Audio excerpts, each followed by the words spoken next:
घमंड को लेकर एक बहुत प्यारी कहानी है।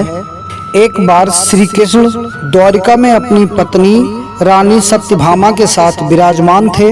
उस वक्त सत्यभामा ने व्यंग की हंसी हंसते हुए श्री कृष्ण से पूछा, आपने त्रेता युग में राम के रूप में अवतार लिया था और उस समय आपकी पत्नी सीता बनी थी, क्या वह मुझसे भी अधिक रूपवती थी?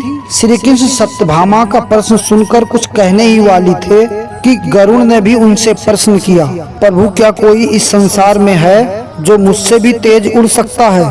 इसी बीच सुदर्शन चक्र ने भी पूछा, भगवान मेरी ही वजह से आपने कितनी बार शत्रुओं का नाश किया है, क्या मुझसे भी अधिक शक्तिशाली कोई है? तीनों का प्रश्न सुनकर भगवान श्री कृष्ण जान गए थे कि इन तीनों को अहंकार हो गया है और इस अहंकार से इनकी मुक्ति आवश्यक है। तभी श्री कृष्ण को एक युक्ति सूझी। उन्होंने गरुड़ से कहा कि तुम हनुमान के पास जाओ और कहना कि भगवान राम और माता सीता उनकी प्रतीक्षा कर रहे हैं। गरुड़ देव तुरंत ये सुनकर चले गए। श्री कृष्ण ने सत्यभामा से भी कहा कि जब हनुमान हमारे दर्शन को आए तो आप सीता के रूप में तैयार होकर उनके सामने आइएगा। साथ ही सुदर्शन को भी आदेश दिया कि तुम महल के प्रवेश द्वार पर पहरा दो और ध्यान देना कि मेरी आज्ञा के बगैर कोई महल में प्रवेश न करे। सुदर्शन चक्र तुरंत मान गए और प्रवेश द्वार पर जाकर खड़े हो गए। उधर श्री कृष्ण भगवान राम के रूप में आ गए।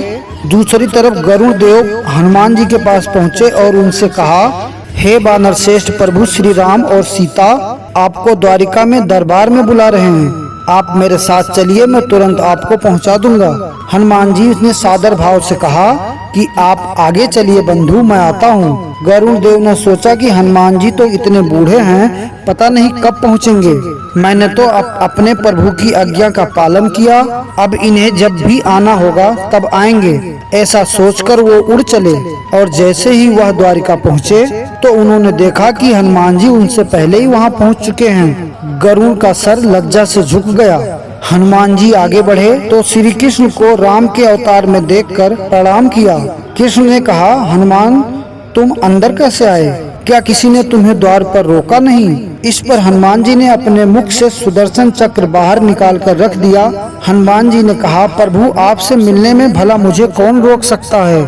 चक्र ने थोड़ा प्रयास किया था, इसलिए मैंने इसे मुंह में दबा लिया। भगवान मुस्कुराने लगे। सत्यभामा अभी भी सीता के रूप में हनुमान जी के सामने बैठी हैं। हनुमान जी ने तुरंत श्री कृष्ण से कहा, हे प्रभु आपको तो मैं पहचानता हूँ, आप श्री कृष्ण हैं और मेरे प्रभु श्री राम